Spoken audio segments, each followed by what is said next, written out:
औज़ुबिल्लाहिमिनश्शैतानिर्रजीम बिस्मिल्लाहिर्रहमानिर्रहीम। Dear students, आज हमने जिस टॉपिक के बारे में स्टडी करनी है डेट टॉपिक इज़ ज़ूफ्लैजिलेट्स। ज़ूफ्लैजिलेट्स जो है वो आपके पास प्रोटिस्ट की एक टाइप है, प्रोटिस्ट की एक किस्म है जिसे आप ज़ूफ्लैजिलेट्स कहते हैं। और ज़ूफ्लैजिलेट्स जो है बच्चों, ज़ूफ्लैजिलेट्स आर यूनिसेलुलर। ये जो है मोस्टली का मतलब होता है 100 में से तकरीबन जो है 90% जो है ना ज़ूफ्लैजिलेट्स वो यूनिसेलुलर होते हैं। क्या होते हैं जी? यूनिसेलुलर। सिंगल सेल कंटेनिंग जो ऑर्गेनिज्म होते हैं उन्हें हम यूनिसेलुलर बोलते हैं, ठीक है। और जो बाकी 10% बनते हैं जिसे आप कहते हो फ्यू, तो फ्यू और कॉलोनियल। कुछ जो होते हैं वो क्या होते हैं? कॉलोनीज बना के रहते हैं। कॉलोनीज का कल भी आपको बताया था, दोबारा से रिपीट कर देता हूँ कि कॉलोनीज कहते हैं जहाँ पर यूनिसेलुलर जानदार जो है वो इकट्ठे रहते हैं और वो एक दूसरे पे डिपेंड नहीं करते, तो वो मिलकर क्या बनाते हैं जी? कॉलोनीज बनाते हैं। अब इस बनी हुई कॉलोनी में जो यूनिसेलुलर जानदारों ने बनाई है, इस कॉलोनी में सब जानदार जो है वो इंडिपेंडेंट हैं, अपने आप पे डिपेंड करते हैं, खुराक के लिए भी, एनर्जी के लिए भी और हैबिटेट के लिए भी, लेकिन वो एक दूसरे पे डिपेंड नहीं करते। तो ज़ूफ्लैजिलेट्स की जो फ्यू टाइप्स हैं वो कॉलोनियल हो सकती हैं, जो मोस्टली हैं वो क्या होते हैं? यूनिसेलुलर होते हैं। अब ये तो उनकी सेल के लिहाज से डिवीजन की है, लेकिन बच्चों अगर देखा जाए शेप के लिहाज से उनकी डिवीजन की जाए तो शेप के लिहाज से ये इलोंगेटेड हो सकते हैं या स्फेरिकल बॉडी के हो सकते हैं। इलोंगेटेड हो सकते हैं या स्फेरिकल बॉडी या बेजवी शक्ल के हो सकते हैं, या चिपटे जो है लंबे जो है वो साइज के हो सकते हैं, 90 डिग्री परपेंडिकुलर टाइप के हो सकते हैं। इलोंगेटेड भी हो सकते हैं और स्फेरिकल बॉडीज के भी हो सकते हैं, शेप के लिहाज से भी और सेल के लिहाज से। लेकिन बच्चों चाहे तो वो इलोंगेटेड शेप में होंगे चाहे वो स्फेरिकल शेप में होंगे। अगर यहाँ पे हम एक जो है वो सपोज किया ओवर स्ट्रक्चर ऐसे ड्रा कर लें, स्फेरिकल स्ट्रक्चर एक ड्रा कर लें, तो इस स्फेरिकल स्ट्रक्चर में उनका जो न्यूक्लियस है वो एक ही होगा। मतलब हम ये कह सकते हैं कि ज़ूफ्लैजिलेट्स हैव इलोंगेटेड और spherical bodies having a single nucleus, having a single nucleus, कि इनके अंदर एक ही न्यूक्लियस, वाहिद न्यूक्लियस पाया जाता है। और इस न्यूक्लियस और इनकी आउटर मेम्ब्रेन के दरमियान का इलाका जो साइटोप्लाज्म है, इनके अंदर जो साइटोप्लाज्म होता है वो थोड़ा वाइड होता है। वाइड होने का मतलब ये है कि उसकी एक जो स्पेस है दरमियान में वो बाकी जो पैरासाइट्स प्रोटिस्ट की टाइप है उनकी निस्बत वो थोड़ा सा वाइड रेंज का होता है और सेंटर में उनका क्या पाया जाता है? सिंगल न्यूक्लियस पाया जाता है। अब बच्चों अगर हम ज़ूफ्लैजिलेट्स की डेफिनेशन करेंगे ना, तो ज़ूफ्लैजिलेट्स की हम डेफिनेशन इस तरह करेंगे कि zooflagellates are mostly unicellular, few are colonial protist, few are colonial protist having spherical और elongated shape we having a central nucleus. उनकी इलोंगेटेड या स्फेरिकल बॉडीज रखने वाले स्ट्रक्चर होंगे जिनमें क्या होगा? सेंटर में एक सिंगल न्यूक्लियस पाया जाएगा। सेंटर में क्या पाया जाएगा जी? सिंगल न्यूक्लियस पाया जाएगा। अब जो इसके बाद वो ये कहता है कि अपने स्ट्रक्चर की बुनियाद पे, चाहे वो स्फेरिकल है या इलोंगेटेड है, इस स्ट्रक्चर की बुनियाद पे फिर इनके अंदर पाए जाते हैं फ्लैजिला। क्या पाए जाते हैं जी? फ्लैजिला। अब फ्लैजिला बच्चों वन भी हो सकता है, एक फ्लैजिला भी हो सकते हैं, मैनी फ्लैजिला भी इनके साथ अटैच हो सकते हैं। अब बच्चों अगर तो वो एक यूनिसेलुलर जानदार, यूनिसेलुलर एक सेल पर मुश्तमिल ज़ूफ्लैजिलेट्स है तो उसके लिए फ्लैजिला भी एक ही रिक्वायर होगा, ठीक है। अगर वो कॉलोनियल है, उस कॉलोनी में एक से ज़्यादा यूनिसेलुलर जानदार रह रहे हैं तो उसको फिर मैनी फ्लैजिला रिक्वायर होंगे, मतलब एक से ज़्यादा फ्लैजिला रिक्वायर होंगे। अब बच्चों अगर फ्लैजिला की बात की जाए तो फ्लैजिला को मैंने बताया था कि फ्लैजिला और हेयर लाइक स्ट्रक्चर, ये एक बाल नुमा जो होता है वो स्ट्रक्चर होता है, या आप इसको कह सकते हैं whip like structure. Whip like और हेयर लाइक स्ट्रक्चर जो है ये ऑलमोस्ट कॉमन जो है वो वर्डिंग जो है सिमिलर वर्डिंग है। और विप लाइक हो या हेयर लाइक स्ट्रक्चर हो, that flagella are involved in movement of organism. ये जो फ्लैजिला होते हैं ये उस जानदार की मूवमेंट में क्या करते हैं जी, अहम किरदार अदा करते हैं। चाहे वो सिंगल फ्लैजिलम है, चाहे वो मैनी फ्लैजिलम है, they are involved in movement और locomotion of living organism like zooflagellates. ये उनकी क्या होते हैं जी, उनकी मूवमेंट में अहम किरदार अदा करती है। अब बच्चों अगर लोकेशन की बात की जाए कि ये फ्लैजिला उस जानदार के जू फ्लैजिलेट्स के कहाँ पे लोकेटेड होते हैं, तो हम ये कहते हैं कि they are located anteriorly to the flagella zooflagellates. ये जू फ्लैजिलेट्स की एंटीरियर वाली साइड पे मौजूद होते हैं। अब बच्चों यहाँ पे आपको दो टर्म से मैं आगाह कर दूं, एक one side is named as anterior side and second is named as posterior side. Anterior and posterior side, बच्चों जो एंटीरियर साइड होती है वो हमेशा माउथ वाली साइड को बोलते हैं ठीक है, सॉरी। और जो आपके पास पोस्टीरियर साइड होती है, पोस्टीरियर साइड हमेशा जो उसका एक्सक्रीशन जो पार्ट होता है उस वाली साइड को हम क्या बोलते हैं, पोस्टीरियर साइड बोलते हैं। तो फ्लैजिला हमेशा जो है वो जू फ्लैजिलेट्स की एंटीरियर वाली साइड्स पे, माउथ वाली साइड्स पे मौजूद होते हैं। अब बच्चों आपने देखे भी होंगे कि इनके स्ट्रक्चर के ऐसे जो फेस वाला साइड होती है उस पे ये फ्लैजिला या एक हो सकते हैं या ज़्यादा की तादाद में पाए जाते हैं, और ये फ्लैजिला फिर इनको आगे की तरफ प्रोपेल कराने में, मूव करवाने में क्या करते हैं, हेल्प करते हैं। समझ आ गई है बात की बच्चों। इसके बाद वो कहता है कि फ्लैजिला जो है वो अपनी फूड को हासिल कैसे करते हैं। मिसाल के तौर पे अब हम बात करते हैं इनकी के मोड ऑफ न्यूट्रिशन की, कि ये अपनी फूड को कैसे हासिल करते हैं।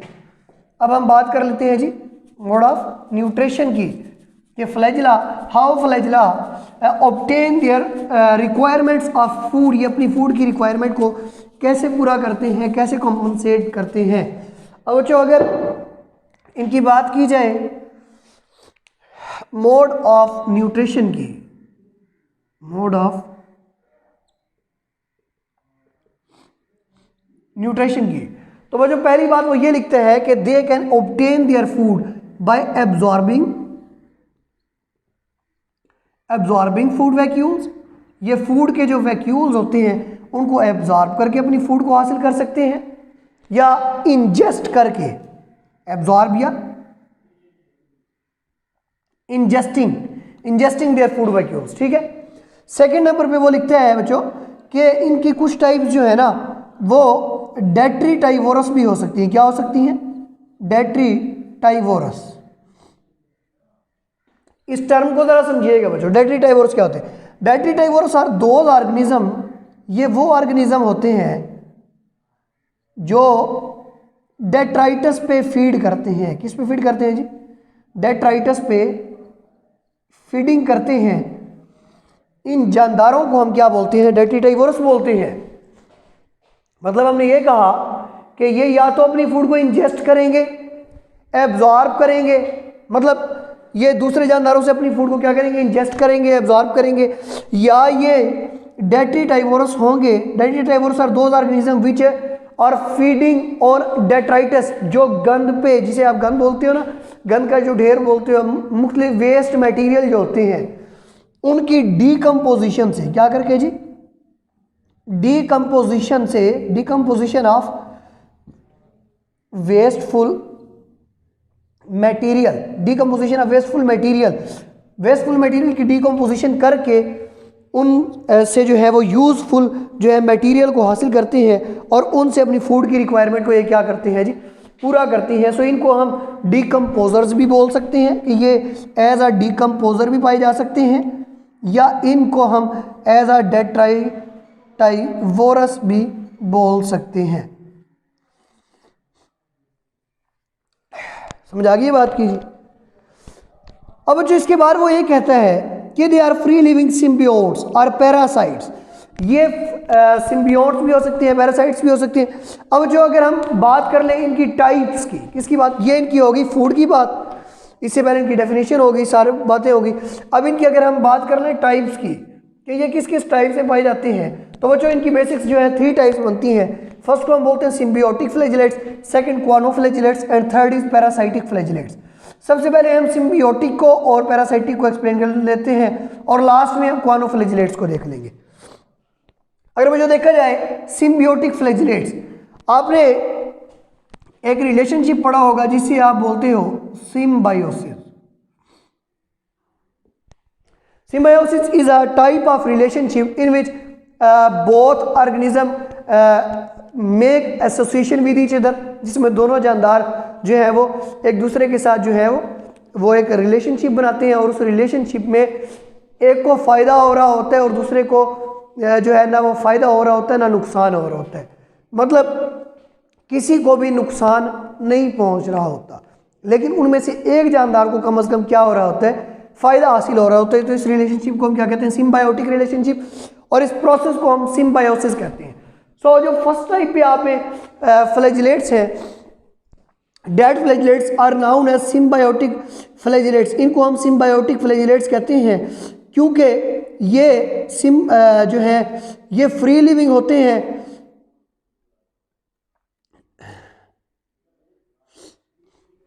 और इनको आप लोग सिम्बायोट्स इसलिए कहते हैं क्योंकि एक यूनिसेलुलर जानदार होता है जिसे आप बोलते हो टर्माइट्स। क्या बोलते हो जी? टर्माइट्स। टर्माइट्स की जो गट कैविटी होती है, टर्माइट्स की जो गट कैविटी होती है, उस गट कैविटी के अंदर ये क्या करते हैं, अपनी लोकेशन को स्टेबलाइज करते हैं। उस गट कैविटी के अंदर अपनी लोकेशन को ये क्या करते हैं जी, स्टेबलाइज करते हैं। और यहाँ पे जो पैरासाइट्स यूज होता है, उस पैरासाइट्स का जो नेम है, उस पैरासाइट्स का जो नेम है वो है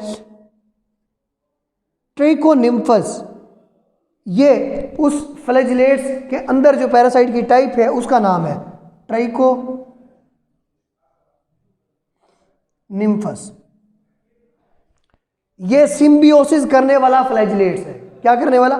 सिम्बायोसिस का प्रोसेस करने वाला ये क्या है जी, फ्लैजिलेट्स है। जू फ्लैजिलेट्स की टाइप है ट्राइकोनिम्फस। और ये ट्राइकोनिम्फस जो है ये टर्माइट्स की गट कैविटी में रहता है और उसको जो है वो वुड की जो लकड़ी होती है, वुड की डाइजेशन में क्या करता है जी, हेल्प करता है। वुड की डाइजेशन में क्या करता है, हेल्प करता है। मैंने क्या बोला कि ट्राइकोनिम्फस आर अ टाइप ऑफ जूफ्लैजिलेट्स। ये जूफ्लैजिलेट्स की एक टाइप है जो टर्माइट्स की गट कैविटी में रहता है और उसको वुड की डाइजेशन में हेल्प करता है। सो सिम्बायोसिस की इस रिलेशनशिप में इसने उसकी हेल्प की है, लेकिन बदले में इसे उससे क्या मिली है, कोई ऐसा ना नुकसान मिला है ना कोई खास किस्म का कोई फायदा मिला है। तो इस रिलेशनशिप को हम क्या बोलते हैं, symbiosis. And this is first type of symbiotic flagellates.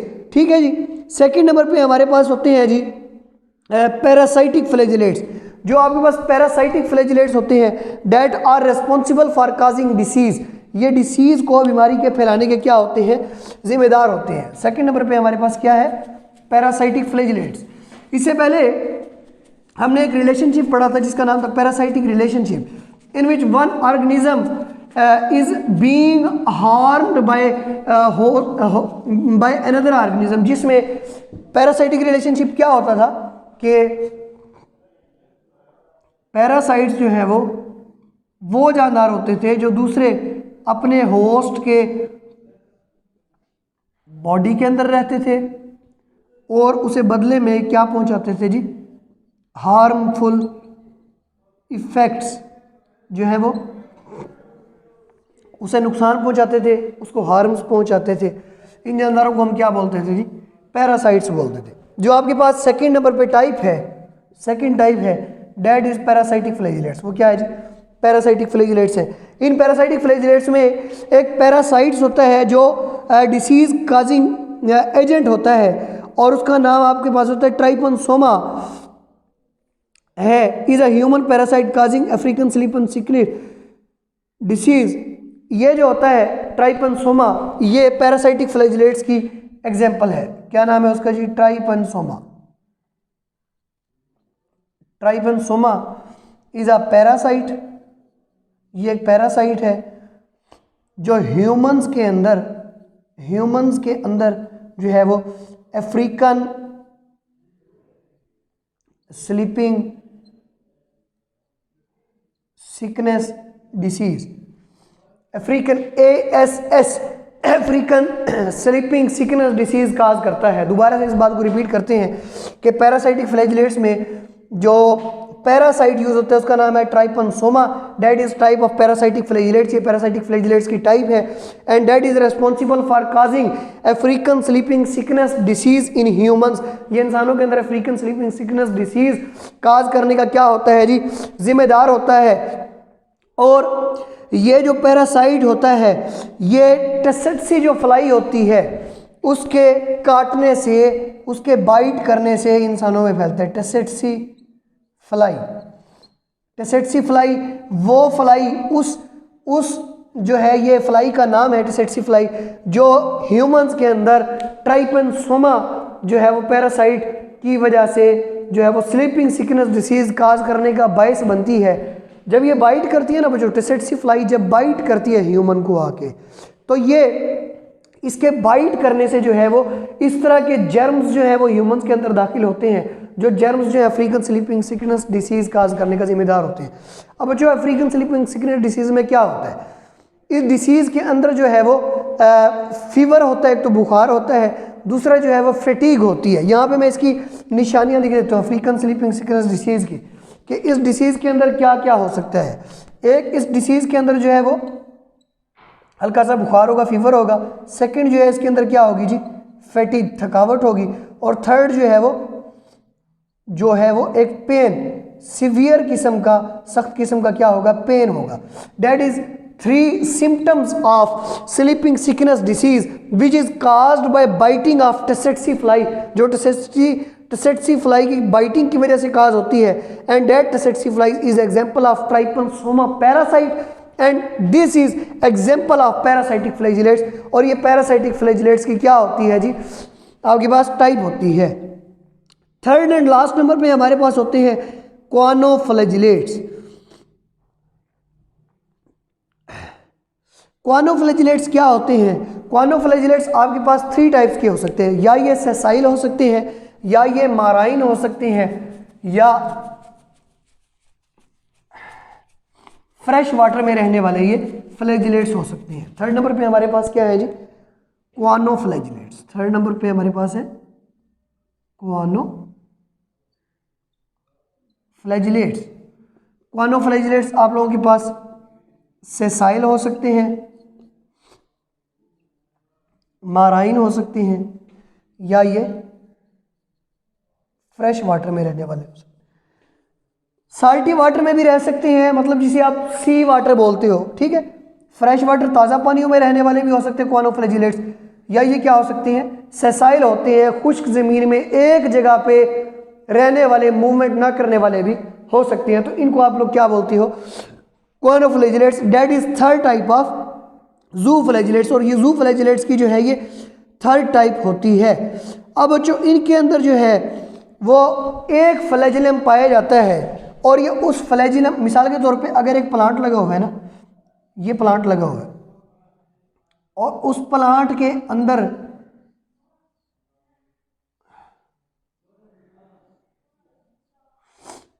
के अंदर ये ऐसे एक सिंगल फ्लैजिला के साथ क्या होंगे, अटैच होंगे। इनके अंदर जस्ट 1 फ्लैजिला पाया जाता है, सिंगल फ्लैजिला।